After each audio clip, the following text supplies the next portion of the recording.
Program. Selamat siang dan menjelang sore Bapak Ibu sekalian. Perkenalkan, saya Coba Sanuso mewakili Bapak Anjali Warasakti karena sedang bertugas di luar. Kami dari GISEC atau Geospatial Institute for Sustainable Action yang merupakan startup dari Center for Remote Sensing ITB akan membawakan mengenai SAMBA, yaitu sebuah platform monitoring sampah sungai dan banjir berbasis satelit observasi bumi dan machine learning.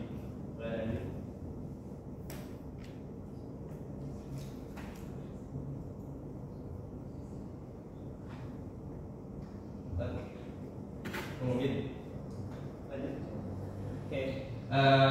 platform ini didasari dari data BPBD. Dari kita melihat bahwasannya Kabupaten Cirebon sendiri dari tahun 2017 hingga 2022 memiliki rata-rata kejadian banjir itu 10 besar tertinggi se-Jawa Barat. Dan pada tahun 2020 Kabupaten Cirebon sendiri berada pada peringkat kedua, yaitu dengan mengalami 30 kejadian banjir. Dan di sisi lain, produksi sampah di Kabupaten Cirebon juga mencapai lebih dari 1000 ton per hari pada tahun 2022. Maka dari itu, ini merupakan sebuah seperti efek domino yang jika diteruskan akan mengalami permasalahan-permasalahan yang akan mendatang. Nah, ini salah satunya adalah foto yang saya ambil ketika saya baru pulang kuliah, dan terdapat timbunan sampah dan ikan mati. Dan ketika kondisi cuaca hujan di desa saya selalu disambut dengan banjir. Nah, maka dari itu, apa yang harus kita lakukan untuk menyelesaikan permasalahan-permasalahan dengan cepat dan menentukan prioritas permasalahan yang ada. Boleh lanjut?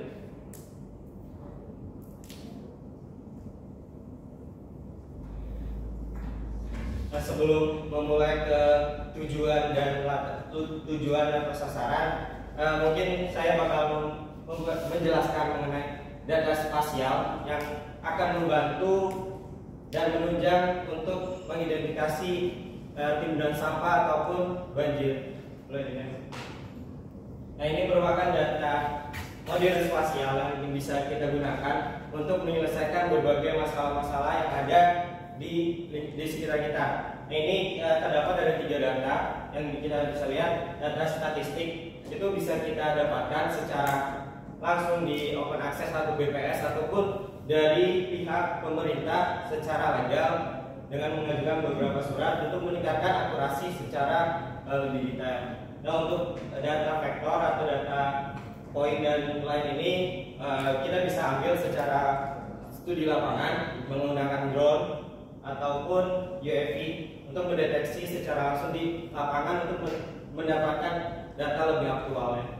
Nah, untuk data penginderaan jauh atau observasi bumi ini, kita bisa mendapatkan dan memanfaatkannya secara real time.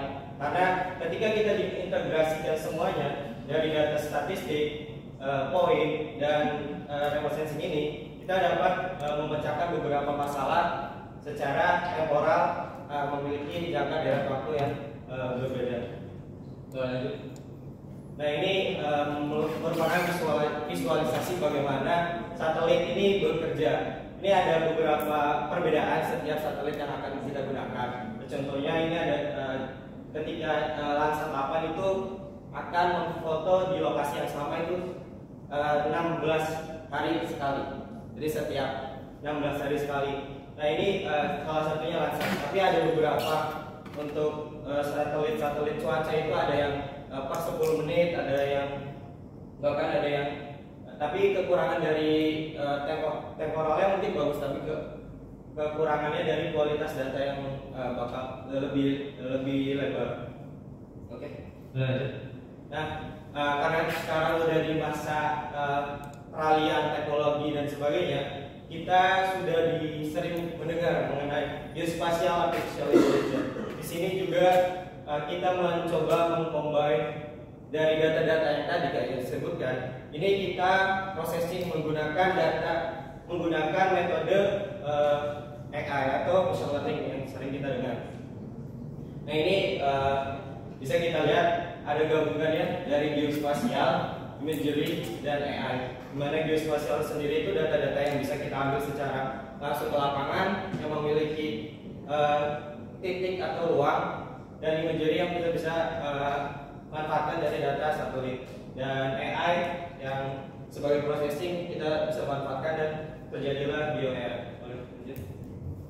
Maka dari itu kami menginovasikan sebuah Samba, sebuah platform monitoring sampah sungai dan banjir dengan terintegrasi geodashboard.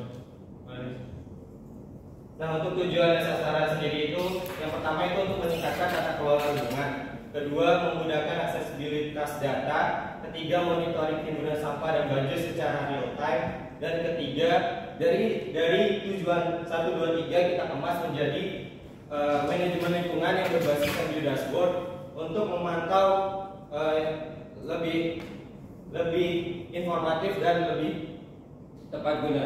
Nah, untuk sasaran sendiri, mungkin kita udah sering dengar mengenai One Map Policy atau One Data Policy yang terintegrasi biar tidak ada keliruan data antar satu lembaga pemerintah atau yang lainnya.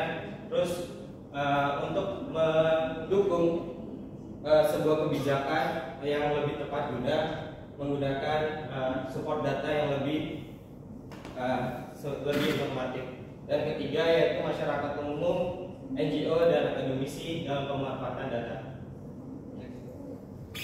Nah, untuk novelty dan menerima manfaat ini kita bahas di bagian novelty terlebih dahulu.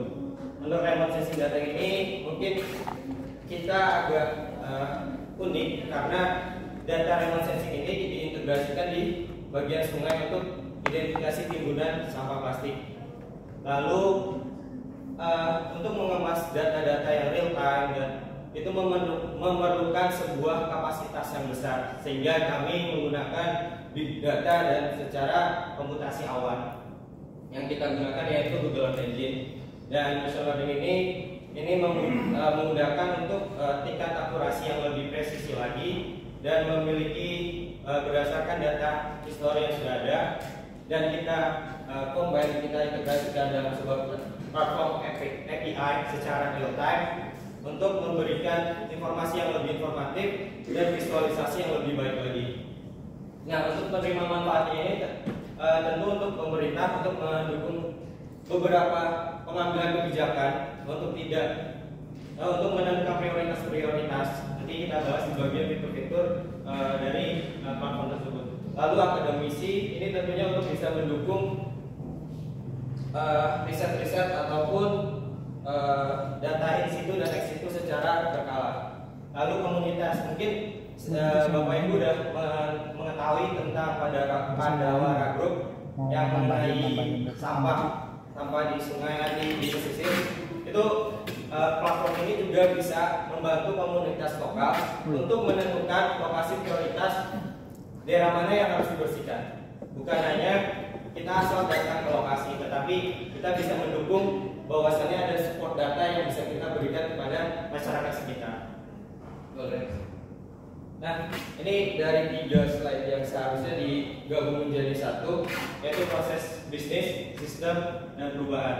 Ini dibagi menjadi 4 bagian, yaitu input, processing, output, user, dan di bagian bawah adalah peran-peran yang bisa peran-peran lembaga yang bisa membantu untuk menjalankannya.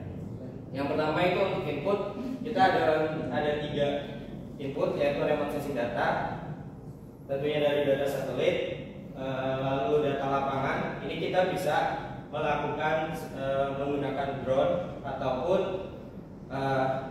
foto lokasi secara yang memiliki posisi lokasi, dan data statistik untuk menambah high precision. Untuk processing sendiri, pengolahan data untuk input sendiri yang kami targetkan itu bisa berkolaborasi antara Distek dengan pemerintah Kabupaten Cirebon untuk menjaga kredibilitas data yang akan diberikan. Lalu untuk processing ini kita menggunakan cloud computing atau komputasi awan yang bisa menampung data yang lebih banyak. Lalu untuk targetnya kita mendapatkan Center for Remote Sensing ITB untuk meningkatkan bagaimana metode yang lebih tepat dan menjaga kualitas data tersebut. Lalu untuk outputnya sendiri diharapkan sebuah platform yang terintegrasi untuk mendukung si user.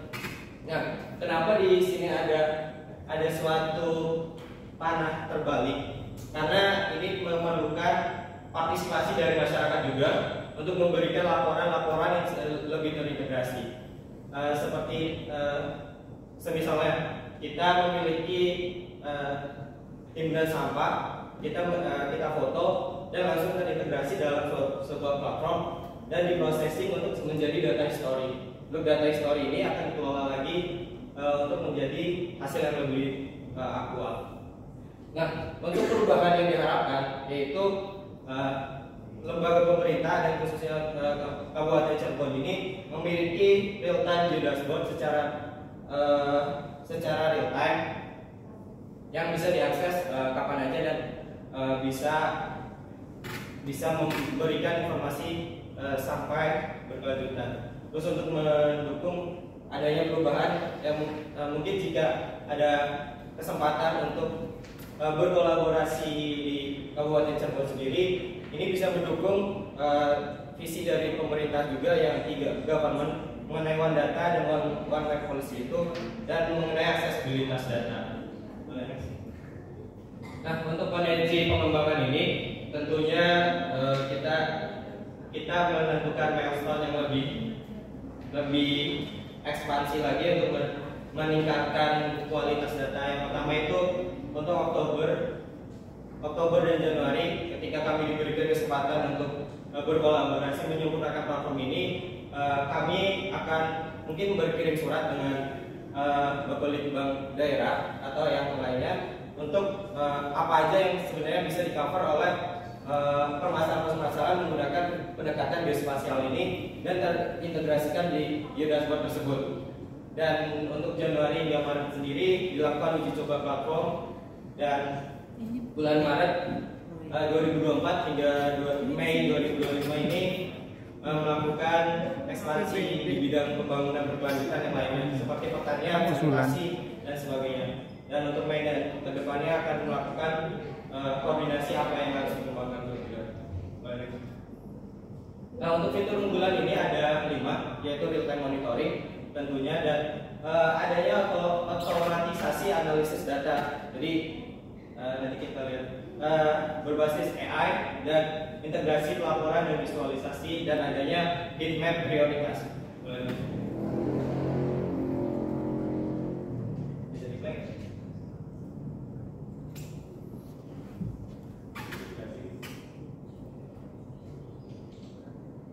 Harusnya langsung play.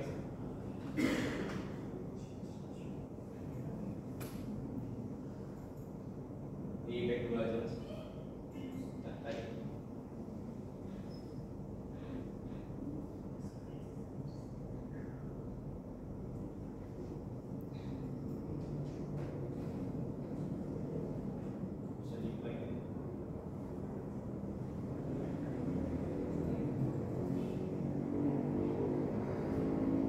Di close dulu aja, nanti di play di screennya, masih di pas tes.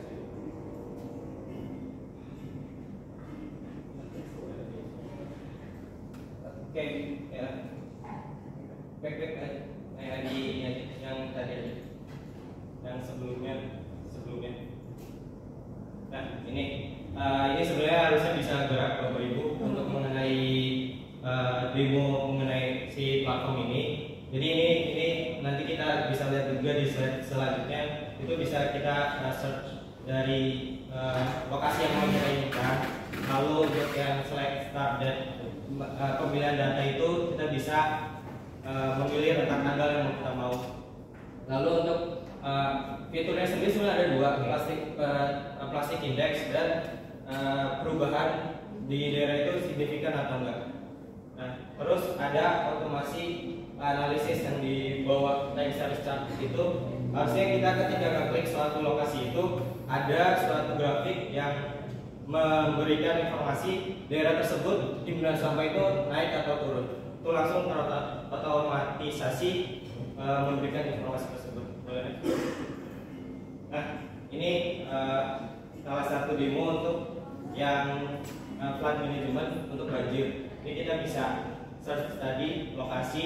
Nah, ini tutupan lahan ketika menggunakan tutupan lahan yang lebih baik lagi, kualitasnya akan lebih baik juga. Ini sama, yaitu menggunakan rentang tanggal yang kita inginkan.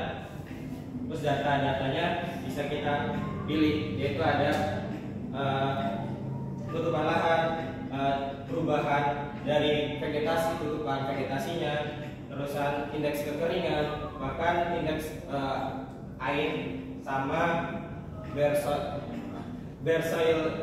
soil index di tanah, dan akan mendapatkan ketika itu digabungkan akan mendapatkan identifikasi potensi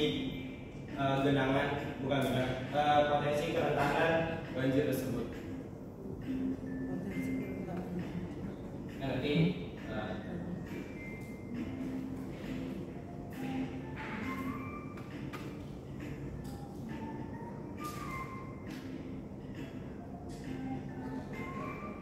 ini karena masih berbentuk kawasan Kabupaten Cirebon, misalnya ada